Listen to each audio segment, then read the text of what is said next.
סכוניה, הפכתי לכלבי. נולדתי ברמלה, העיר שבה גם אבא שלי נולד. הוא נולד שם להורים שהגיעו ממרוקו. C'est la même chose depuis des années. Et tu viens toujours, tu t'assois tous les 2 ans sur le... Tous les 2 ans, sauf il y a 2 ans, puisqu'il y a 2 ans, c'était prévu au mois de mars 2020, la présentation du film Yiddish, qui n'a pas pu avoir lieu pour les raisons qu'on sait. Donc d'abord, c'est très agréable de pouvoir se retrouver face à ton film. Et précisément parce qu'il y a une présence physique très forte des personnes et de leur langue. C'est assez impressionnant comment on arrive à filmer une langue, filmer des mots, filmer la corporalité de la langue. On le voit évidemment dans la dernière séquence, mais on le voit partout en fait. Et bon, ça on l'avait vu dans d'autres films, hein, même dans Signé évidemment, c'était peut-être même encore plus fort, mais je trouve que là c'est très fort aussi. Et cette corporalité qui vient d'une langue qui est pour partie perdue, en tout cas avec le sentiment que quelque chose est perdu, même si les personnes que tu as choisi de filmer sont des personnes très articulées, qui ont un rapport à la langue, voilà, il me semble très articulé, c'est-à-dire que ce sont des personnes qui, peut-être pas cette langue dont ils parlent, mais ils en parlent dans une langue qu'ils maîtrisent complètement. Et je trouve qu'il y a un contraste entre la langue perdue, ou les mots qui restent, et puis cette façon d'habiter pleinement une langue d'après, ou une langue maternelle pour certaines ou certains d'entre eux. Et je voudrais faire quelques remarques. Donc la première... ce qui m'a frappé, c'est que donc on retrouve la fenêtre qui est au départ de presque toutes les séquences de presque tous les films. Mais là, les personnes sont filmées de dos.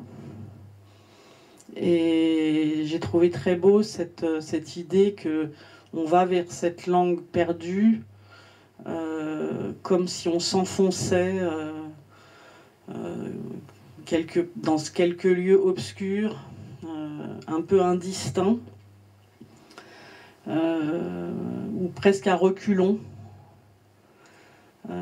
puisque ces personnes commencent à parler, elles sont toujours de dos, donc un peu comme on rentrait dans la mort dans l'Antiquité, c'est-à-dire il y a quand même une expérience particulière de rentrer dans ce lieu obscur, même si certaines personnes parlent quand même ces langues, mais au fond elles le parlent parce qu'elles l'enseignent ou parce qu'elles en ont fait une spécialité, je dirais. C'est le cas de Jonas Sibony ou de Lina Mselem. Et c'est pas un usage social, affectif, courant. Donc il y a quand même quelque chose de l'ordre de la perte. Elles la connaissent encore, mais elles ne la transmettent pas forcément. En tout cas, c'est pas un usage, disons, affectivo-social comme celui que leurs grands-parents, leurs grands-mères pouvaient avoir. Non, rien dit qu'il n'a plus personne au monde avec qui il peut parler cette langue. Oui. Donc il y a bien oui, quelque chose de l'ordre de la perte. Et ce que je trouve très fort, c'est qu'à la fois tu filmes la langue, et en même temps tu filmes sa perte, mais sans que ça soit particulièrement mélancolique. C'est-à-dire, il y a quelque chose qui est peut-être lié à cette matérialité, qui est le rapport aussi entre l'image et la langue. Parce que moi j'ai lu beaucoup de textes sur ces langues perdues, que ce soit Le deuil de l'origine de Régine Robin, où je voulais parler aussi du texte de Canetti, qui est d'une autre nature, mais souvent ce sont des textes ou même des poèmes qui sont extrêmement mélancoliques dans le rapport à cette langue perdue. Et j'ai trouvé que là, dans la manière dont tu amenais ces personnes à les retrouver, à dire des mots, et avec des mots qui renvoient beaucoup à l'enfance, beaucoup à la cuisine, à la mère en fait, enfin au maternel on va dire, pour pas identifier de manière genrée, mais je veux dire en tout cas au maternel et à l'enfance. Il y avait quelque chose de joyeux dans cette façon dont cette langue revenait. Et ça, je trouve que c'est très particulier par rapport à toutes les réflexions que j'ai pu lire sur le yiddish ou sur le ladino, le judo-espagnol, enfin des textes que j'ai été amenée à lire comme ça au cours de mes réflexions aussi sur la traduction et sur les langues. Et est-ce que c'est un parti pris ou est-ce que si c'est trouvé que les personnes avaient, je sais pas comment dire, globalement ce rapport à part peut-être l'avant-dernière, je ne sais plus son nom, Anne Zor. Oui, Zor, qui a un rapport peut-être plus douloureux. Mais je trouve que les autres arrivent à restituer un bonheur du rapport à cette langue retrouvée, disons, ou dans la manière dont elle reste. Mais je crois que Zor aussi, parce qu'elle a écrit le livre entier autour de... Je Oui. crois que chez elle, je réponds juste par rapport à Zor, parce qu'on y est, je crois que dans ce qu'elle lit, elle dit quelque chose de l'ordre de la dépression, mais pas à cause de la langue perdue, au contraire, parce qu'en fait, quand elle parle de ce mot rima, elle dit qu'elle a compris que c'est une... Elle dit en hébreu charmouta, qui est encore pire que garce. Hein. C'est vraiment cette garce qui domine sa mère. Elle dit c'est cette garce qui domine, qu'elle a compris. Elle ne savait pas parce que la mère a dit, ces mots n'étaient jamais traduits. Donc Zohar, pendant des années, elle les comprend toujours différemment. Elle dit c'est cette garce qui domine sa mère. Elle dit un jour, elle va me dominer moi. On va la porter toutes les deux. Il n'y a rien à faire.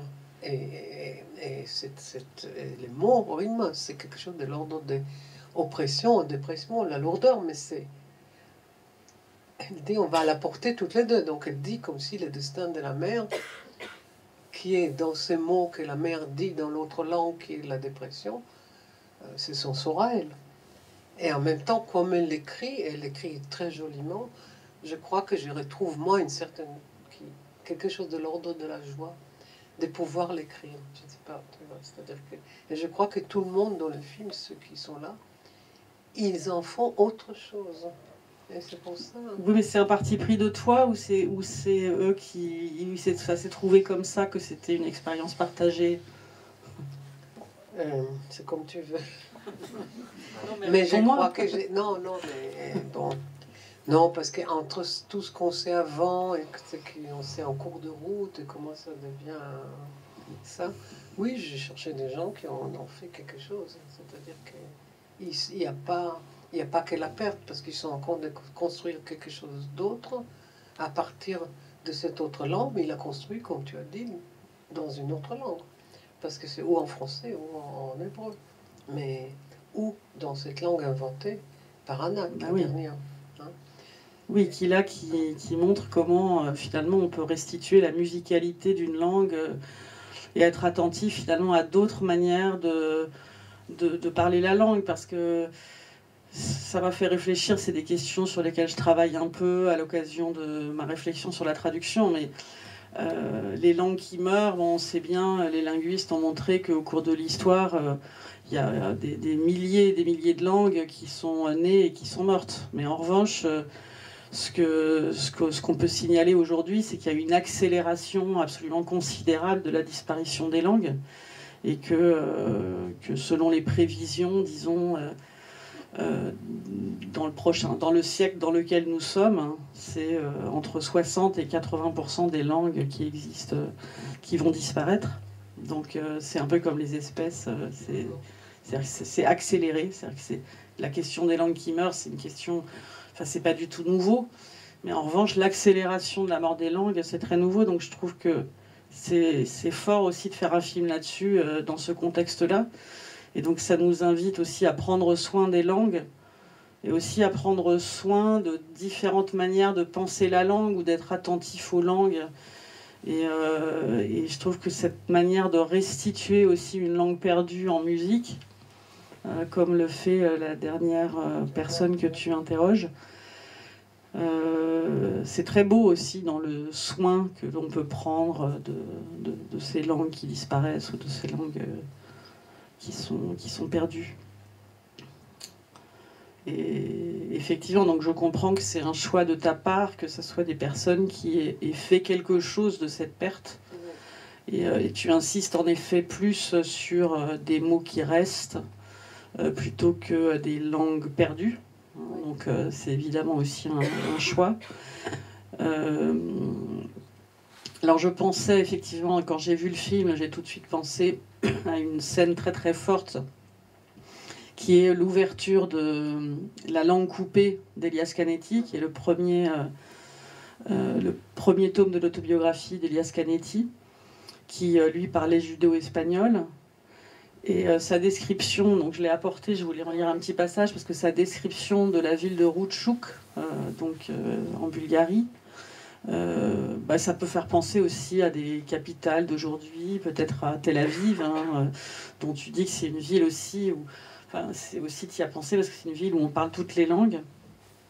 Et, on parlait toutes les langues. On parlait toutes les langues. Ça parle encore beaucoup de langues. Ouais. Donc Routchouk, sur le Danube inférieur où je suis venue au monde, était une ville merveilleuse pour un enfant. Et si je me bornais à la situer en Bulgarie, on se ferait un coup sûr une idée tout à fait incomplète. Des gens d'origines diverses vivaient là et l'on pouvait entendre parler 7 ou 8 langues différentes dans la journée. Hormis les Bulgares, le plus souvent venus de la campagne, il y avait beaucoup de Turcs qui vivaient dans un quartier bien à eux, et juste à côté, le quartier des séfarades espagnols, le nôtre. On rencontrait des Grecs, des Albanais, des Arméniens, des Tziganes. Les Roumains venaient de l'autre côté du Danube, ma nourrice était roumaine, mais je ne m'en souviens pas. Il y avait aussi des Russes, peu nombreux, il est vrai. Enfant, je n'avais pas une vision d'ensemble de cette multiplicité, mais j'en ressentais constamment les effets. Et alors, il raconte juste avant, ce chapitre-là commence par une fable, une allégorie, qui donne son titre d'ailleurs à ce volume, où il raconte que quand il était petit, il avait une dame qu'il gardait, une jeune fille, qui avait un amoureux, et les parents du petit Canetti ne savaient pas qu'elle voyait son amoureux en cachette.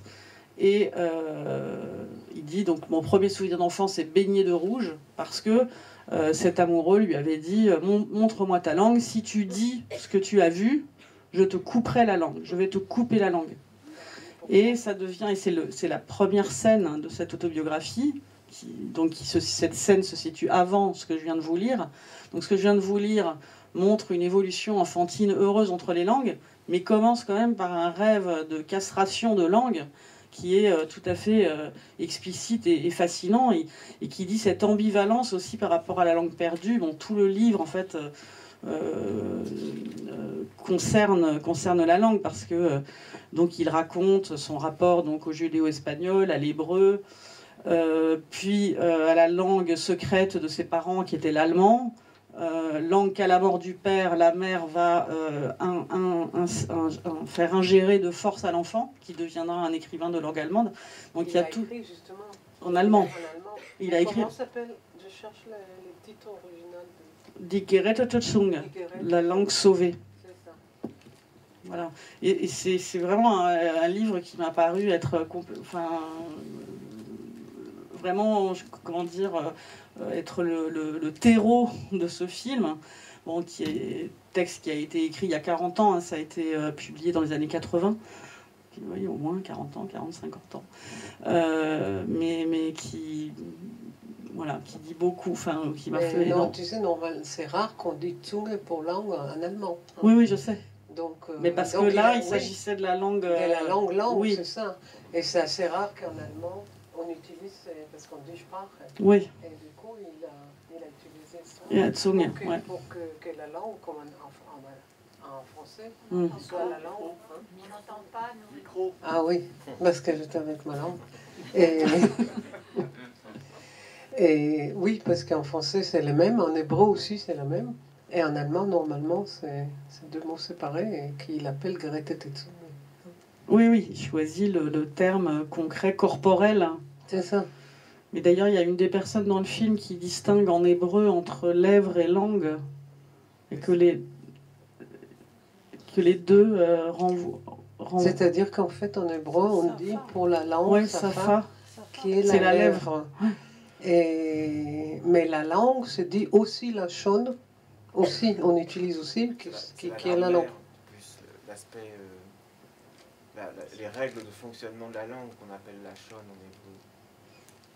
Et safa, c'est la vie de la langue en général. Je crois que c'est ça la distinction entre les deux. En tout cas, cette distinction est rappelée à un moment dans le film. Dans celui-là? Oui. Ah oui, c'est justement par Zohar. Oui. Oui. Mais dans mes films, le nom de mes films, il y a le premier s'appelle d'une langue à l'autre, Misafa les Safa. Et langue sacrée, langue parlée, ça s'appelle le Shon Kodesh, la Shon Kodesh, Sfat Chol. J'ai joué déjà entre la Shon et Safa. Alors, ce qui m'a frappé aussi, c'est que deux des personnes présentent cette langue perdue aussi comme une langue interdite.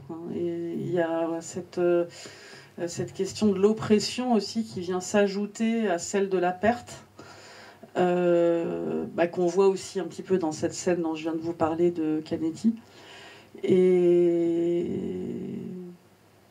est-ce que c'est aussi quelque chose vers laquelle tu voulais aller, cette question de la violence aussi infligée à la langue, par la langue, ou les histoires de violence qui s'inscrivent dans ces histoires de langue, c'est-à-dire que finalement, derrière ces histoires, malgré ce que ces personnes en ont fait, etc., il y a quand même beaucoup d'histoires de violence, d'exil, de déplacement, Voilà, l'histoire de Anna Angelopoulos étant une des plus violentes de ton film. Oui.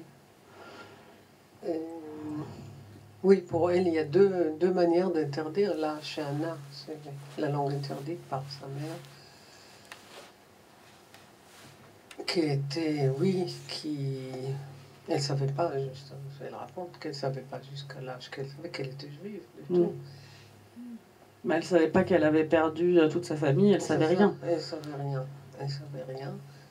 Et en fait, il y a son cousin qui était là, je me rappelle qu'elle m'a raconté que quand même la mère a parlé avec la famille de cousins. C'est-à-dire, donc, il y avait un cousin avec qui au téléphone, parce qu'en temps Anna, elle a parlé en judo-espagnol, mais lui, il avait 11 ans quand Anna avait 5, et la mère a dit au cousin petit de 11 ans, s'il te demande quelle langue on parle, tu dis que c'est du français. Donc, elle a prévenu les petits que si jamais elle demande. C'était idiot parce qu'Anna est allée très tôt apprendre le français à l'école. Bon, bref. Mais comment interpréter cette interdiction? Bon, là, on peut avoir l'impression que c'est une sorte de déni qui est lié à la violence de l'histoire que la mère a subie. La mère avait honte. Mais il y a aussi la question de la honte, justement, parce que on a l'impression aussi que ces langues, elles se sont perdues parce qu'elles ont été écrasées par des langues plus dominantes, des langues d'intégration, donc derrière, il y a tout aussi la question de la hiérarchie des langues. Mais là, avec la mère avait honte qu'elle a survécu. Donc, il y avait toute une histoire de honte par le fait même qu'elle a survécu. Il y a sûrement de la peur. Pardon? Oui. Il y a sûrement de la peur aussi. Sûrement de la peur? De la peur. Sûrement de la peur aussi. Le fait de ne pas transmettre la langue, c'est aussi ne pas exposer l'enfant à être reconnu. Oui, et à être persécuté à son tour. Bien sûr, parce que ça va de pair la non-transmission de la langue avec la non-transmission de la judéité dans ce cas-là. Mais dans l'autre cas... Mais ce qui est extraordinaire avec Anna, je crois vraiment incroyable, c'est-à-dire qu'elle, donc la langue interdite, elle ne la parle pas. Quand elle est au Parlement, parce que je connais Anna depuis 40, c'est-à-dire que je me rappelle, quand elle m'a dit, un jour, je me rappelle vraiment qu'elle m'a dit, tu sais, au Parlement européen, elle a traduit de l'anglais et du français vers les grecs. Oui, ce qu'elle Et à un moment donné, ils ont dit au Parlement, c'est lui qui apprend une autre langue, on donne je ne sais pas quoi. Donc, elle dit, tu sais, j'ai appris l'espagnol, je me suis inscrit à l'espagnol. Je crois qu'à l'époque, je palliais l'un à l'autre, hein, donc l'espagnol. Et comme elle est spécialiste de contes, surtout du Balkan, elle a trouvé ce texte traduit par Cynthia Cruz, non pas traduit, transcrit en lettres phonétiques de Cynthia Cruz, Oui, Cruz. Oui, qui est allée parler avec les blanchisseuses. Donc elle a transcrit une langue que Cynthia ne comprend pas du tout. Donc elle écrit en phonétique. Anna trouve ce texte en phonétique. Elle essaye de les comprendre pour les traduire en français. Et en essayant de déchiffrer, elle a dit c'était quoi, et tout d'un coup elle dit ah c'est ça. Et c'est des mots de sa mère, c'est-à-dire le tour par quoi. Quel tour et de tour elle fait par quoi. Et en plus, lesquelles lettres, hein, parce que Anna, elle lit pas en lettres hébraïques, mais c'est les lettres phonétiques de l'anglaise qui sait pas le juif pour retrouver tout ça, pour retrouver les mots de sa mère. Oui, c'est complètement fascinant. De toute façon, toute l'histoire vise à contourner cette interdiction et retrouver ce qui a été, là pour le coup, pas simplement perdu, mais vraiment, vraiment interdit, dénié, refoulé. C'est vrai que c'est très impressionnant. Et aussi, c'est ça qui est frappant, je trouve, dans toutes ces histoires, c'est la manière dont ces langues orales passent par l'écrit. Et d'ailleurs, tu prends soin de faire lire pratiquement toutes les personnes, me semble-t-il. Pas simplement pour montrer les lettres hébraïques qui transcrivent différentes langues, même si ça, c'est assez fascinant, mais aussi parce que voilà, là aussi, il y a des mots qui restent, puisqu'ils ont été transcrits. Et ceux-là vont rester, peut-être. Oui, mais c'est... Encore, oui. Oui, mais c'est pas toujours le cas, parce qu'il y a des langues qui disparaissent, qui sont des langues exclusivement orales, et la plupart des langues qui disparaissent sont des langues qui n'ont qu'une transmission orale. Et là, il y a quand même eu pas mal de passages par l'écrit, et toujours de la même manière, et c'est assez fascinant de voir que c'est exactement avec les mêmes lettres qu'on écrit l'espagnol, le persan, l'arabe... Et pour des personnes, toutes ces grands-mères dont il est question, ces mères, etc., qui n'écrivaient pas elles-mêmes. Je dois quand même raconter, avant de venir, j'ai lu juste qu'on a trouvé aujourd'hui, ou hier, je sais pas, ou ce jour, je sais pas, un texte qui doit être le texte le plus vieux qu'on connaît, qu'on a trouvé là-bas, en palais, je ne sais pas comment l'appeler, le pays. Et Israël, Palestine, Eretz Israël, tout ce qu'on veut, et que c'est un texte, ils disent, de 13e siècle avant, écrit en hébreu, pas avec les lettres carrées, mais avec l'écriture d'avant. Il y avait un hébreu d'avant, et que dans le texte, il y a le nom de Dieu que moi, je mets ici, hein, dans le film. Je fais là pour le film. Mais, et que dedans, il y a ces quatre, les tétragrammes, écrits 13e avant. Hein, et que j'ai lu le texte, c'est vraiment un texte c'est la malédiction. Hein, mais moi, aujourd'hui, je sais, c'est-à-dire que je comprends l'hébreu c'est les mêmes, c'est les mêmes hébreux, c'est pas les mêmes, mais c'est les mêmes. Hein. C'est ce que je comprends. C'est quand même impressionnant de retrouver ça, quoi. Par rapport à l'écriture. Et je crois que je suis très émue par... C'est-à-dire que peut-être c'est ça la raison pour laquelle je commence tout le début, pour qu'on voit les lettres, et qu'elles soient très charnelles, hein, les lettres. Oui, très, très charnel, c'est aussi parce que tu fais des films et que tu t'intéresses à cette idée de comment on filme la langue, comment est-ce que même on la prend en photo en quelque sorte. Et donc il y a et tout ce rapport effectivement performatif de la malédiction, de la bénédiction qui revient à plusieurs endroits. Et je voulais savoir si c'était intentionnel de ta part de leur avoir fait prononcer comme ça devant la fenêtre de simples mots, avec l'impression qu'on fait naître un monde comme ça, par petits fragments. On fait naître un monde avec quelques mots comme ça qui feraient advenir, un peu comme une parole performative. Oui, mais oui. C'est ton choix. Oui. Je leur ai dit de dire 5 ou 6 mots comme ils veulent de leur enfance. Bon, les mots. Donc, oui, on voit bien que parmi eux, il y en a qui ne connaissent que quelques mots ou qui retrouvent que quelques mots, alors qu'il y en a qui pourraient dire des phrases entières. Donc c'est quand même un choix de leur demander des mots. Oui, j'ai demandé des mots. Et donc de donner une certaine puissance aux mots. Oui, aux mots. Au-delà de la langue, il y a quand même une différence entre la langue et les mots. Oui, je reviens à la langue interdite, parce qu'elle est chez Anat, où le père anglais dit qu'il ne faut pas parler, qu'il faut parler que l'hébreu. Donc il interdit que la mère et la grand-mère parlent le persan à la maison. Donc c'est une interdiction qui était dans l'idéologie dominante. Moi, je soupçonne vraiment qu'ils ne supportaient pas que ces deux-là qui parlaient tout le temps. J'en reviens du coup à cette question de la domination, parce que ces langues disparaissent parce qu'elles sont prises dans des histoires d'oppression et de violence absolument terribles, et que finalement elles continuent à les subir par la suite, comme ça, dans cette domination masculine et de la langue anglaise, hein, tout en même temps dans le cas de... Oui, mais il a parlé que c'était qu'elle hébreu. Hein.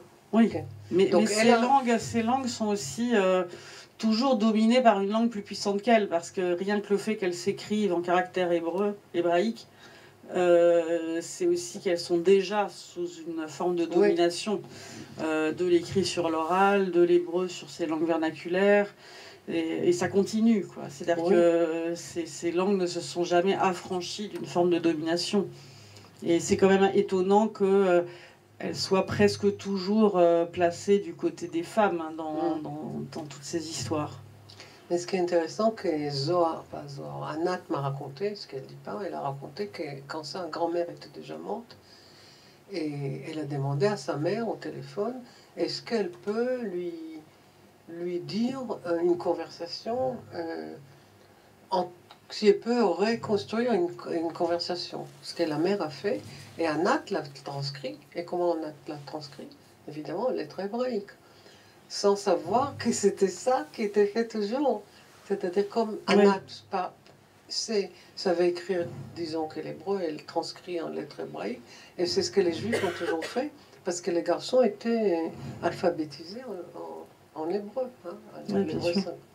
Donc quand ils transcrivaient les autres langues, mais Anat, en fait, faisait la même chose. Et quand elle a fait ça, finalement, ce qu'on voit qu'elle chante, c'est un peu la conversation entre sa mère et sa grand-mère, qu'elle a transcrit, mais après, elle a laissé complètement de côté la langue avec son sens. Il y a un mot qui est gardé, que je ne sais pas que je connais, mais c'est une amie persan qui m'a dit, elle dit dachter. Et en fait, dachter, si tu as, c'est tochter, daughter, hein, et c'est là, et en fait, en persan, c'est la fille.